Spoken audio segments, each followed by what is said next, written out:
Midi 14h, Sud Radio, la France dans tous ses états. 32, c'est le nombre de personnes mortes chez elles seules en 2025, dont le corps est parfois découvert des semaines, des mois ou des années plus tard. Un nombre qui révèle la solitude extrême de nombreux Français. Rappelons aussi que l'association des Petits Frères des Pauvres évalue à 750 000 le nombre de personnes âgées sans liens sociaux. On en parle avec le délégué général des Petits Frères des Pauvres, Yann Lanier. Bonjour. Bonjour. Bonjour Yann Lanier, merci d'être sur Sud Radio aujourd'hui avec nous. Oui, on voit bien que la dénatalité se porte bien en Europe et en France en particulier, que notre population vieillit. J'avais un ami qui disait on ne vieillit pas, on s'assagit ou on mûrit.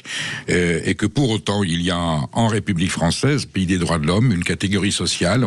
On pense à toutes celles qui sont malheureuses et on oublie les personnes âgées qui sont particulièrement malheureuses, souvent particulièrement maltraités, oubliés, abandonnés, et que sans l'intervention d'organismes caritatifs et humanitaires, tels que Petit Père des Pauvres, parce que dans ma famille, je sais que voilà, c'est une tradition de vous accompagner, et je trouve cette dévotion admirable, Yann Lanier, parce qu'on parle toujours de ceux qui se dévouent pour les autres qui sont en souffrance par rapport aux conflits internationaux, aux populations immigrées, et nos personnes âgées ont besoin de secours. En un mot, on est sur le parlons vrai, Yann Lanier. La situation de certaines personnes âgées en France est aberrante et scandaleuse ou non, à vos yeux? Bonjour Perico, oui bien sûr, vous avez rappelé nos chiffres en introduction. Le rapport des Petits Frères des Pauvres d'octobre dernier comptait 750 000 personnes de plus de 60 ans de notre pays en situation de mort sociale. Et cette altération du lien social, au-delà des 750 000 personnes qui, elles, n'ont plus de liens sociaux, beaucoup des millions de personnes ressentent au quotidien de la solitude et perdent des interactions sociales. Donc, ce qu'on met en avant avec ce travail sur ce concept de mort solitaire qu'on est en train d'installer dans le débat public, c'est en clair l'étape ultime de l'isolement social. Nos chiffres, et c'est pour ça que nous souhaitons lancer cet observatoire, nos chiffres sont ceux exclusivement relevés dans la presse, c'est-à-dire ceux qui font l'objet d'un traitement par le fait divers, mais nous sommes sûrs que ces chiffres sont largement en deçà de la réalité et que plusieurs centaines de personnes dans notre pays connaissent malheureusement ce type de mort seuls et sont retrouvés parfois plusieurs jours à minima après leur décès. Yann Lanier, je vais utiliser une formule paradoxale. Comment la République française peut-elle s'offrir le luxe d'avoir une population aussi défavorisée, aussi oubliée, aussi maltraitée? On est au pays des droits de l'homme, je le répétais tout à l'heure en introduction. On a des lois sociales, on parle du modèle social français. Le président de la République a parlé à son arrivée en 2017 d'un pognon dingue qui était consacré justement au bien-être des Françaises et des Français, des concitoyens.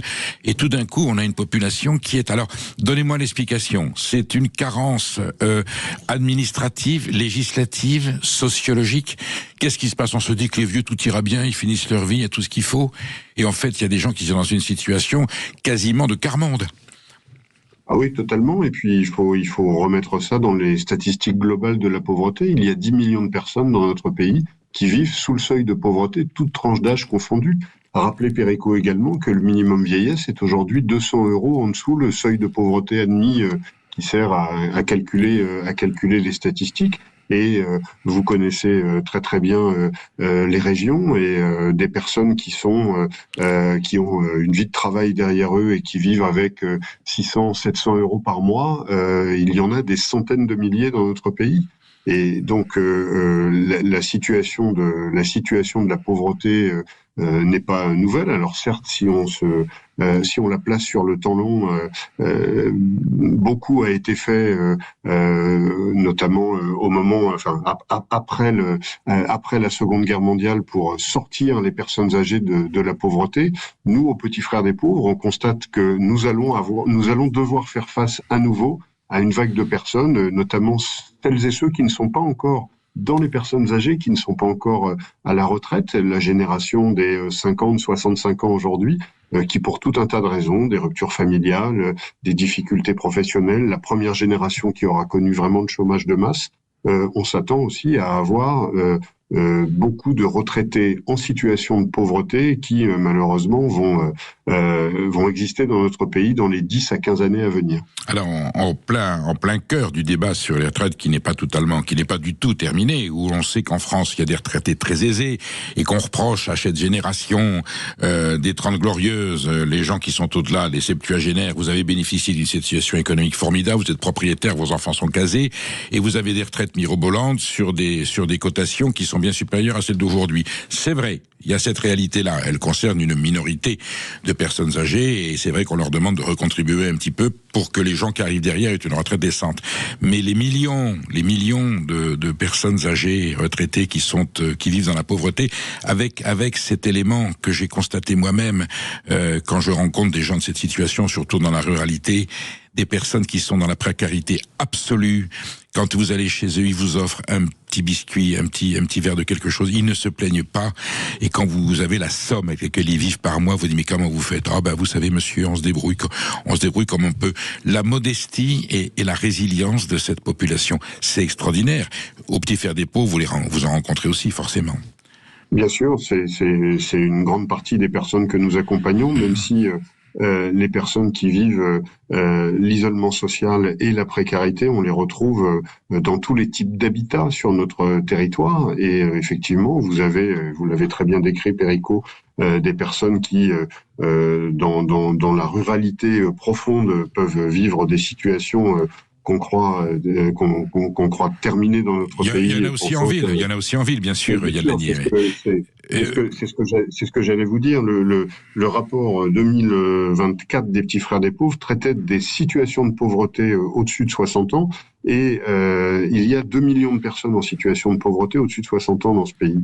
Donc c'est aussi battre en brèche le fait que tous les retraités seraient nantis, aisés, etc. Quand vous avez encore un loyer à payer, notamment dans le parc privé, et que vous êtes à la retraite et que vous voyez vos revenus diminuer de manière sensible, ça laisse des restes à vivre qui parfois sont extrêmement compliqués pour pouvoir avoir une vie décente. Il y a de l'année. Oui. Le Petit Frère des Pauvres, vous êtes les doyens de cette œuvre de charité. On peut parler de charité parce qu'on n'utilise pas ce des mots chrétiens. Vous allez vraiment vers ceux qui sont démunis et vous avez aujourd'hui une expérience très ancienne sur la détresse et la pauvreté des personnes âgées. Est-ce qu'il y a une solution ? Est-ce qu'il y a des décisions politiques à prendre ? Est-ce que la campagne présidentielle pourra s'intéresser à ce secteur ? Est-ce qu'il y a une redistribution à faire ? Autrement dit, est-ce que la solidarité nationale, qui est d'un fondement du modèle social français et de la République, est-ce qu'elle peut être repensée de façon pratique et précise pour que les personnes âgées ne connaissent pas une situation situation de détresse et de souffrance ? Tout d'abord, il faut qu'on arrête dans le débat public de faire d'âge et de génération des catégories sociales homogènes. Dans toutes les générations, et vous l'avez rappelé, il y a des personnes qui vivent des retraites particulièrement heureuses et dynamiques et d'autres pour lesquelles la situation pécuniaire ou les problématiques de santé vont rendre ce dernier quart de la vie, c'est quelque chose qu'on emploie souvent comme expression au Petit Frères des Pauvres, particulièrement difficile. Alors c'est pas très à la mode, hein, j'en conviens, parce que tout de suite c'est de la dépense publique, mais quand je vous disais que le minimum vieillesse est aujourd'hui sous le seuil de pauvreté, il y a du travail autour des minima sociaux à pouvoir faire, et surtout un énorme travail pour que nous puissions lutter contre le non-recours. C'est-à-dire que les personnes que vous aviez citées avec qui vous reçoivent modestement chez eux, souvent ne sont pas parce qu'ils ont vécu, et c'est heureux, hein, sans avoir de lien avec les services sociaux. Beaucoup de personnes n'exercent pas leurs droits sociaux minimaux. Parce souvent ils le savent pas, ou ils sont pas informés. Ils le savent pas, et puis parce que la digitalisation fait que c'est très compliqué de le faire aujourd'hui. Donc s'il y a une politique que nos gouvernements ont à mener dans les mois à venir, c'est bien la lutte contre le non-recours de ces droits et la facilitation de l'accès à ces droits. Je suppose que vous avez interpellé ou vous avez discuté de ce sujet avec des dirigeants, des élus, des représentants, voire des membres du gouvernement. Vous avez une réponse précise de la classe politique là-dessus? Ils sont tous d'accord, évidemment, que c'est tragique. Oui, nous avons un sujet qui émeut tous les responsables politiques, mais Madame Parmentier-Lecocq va présenter, qui est la ministre en charge des personnes âgées, va présenter un plan bien vieillir le 12 février prochain. Madame Parmentier-Lecocq est la 7e ministre depuis 2020. Je ne mets absolument pas en cause sa volonté d'agir, mais c'est vrai que vous avez parlé de dénatalité au début de notre entretien. Le paradigme vers lequel nous allons avec le vieillissement de la population couplé à la dénatalité va obliger à prendre le problème à bras-le-corps et pas par des mesurettes. Yann Lanier, merci. Nous sommes à l'écoute de nos anciens, très, très soucieux ici sur Sud Radio, parce qu'il y en a qui nous écoutent et voilà, on est tout cœur avec eux. Merci aux petits frères des pauvres pour votre dévotion, votre courage. Bien entendu, nous on reste en contact, Yann Lanier, et nous ne manquerons pas de faire appel à vous parce que je pense que ce dossier est loin d'être clos.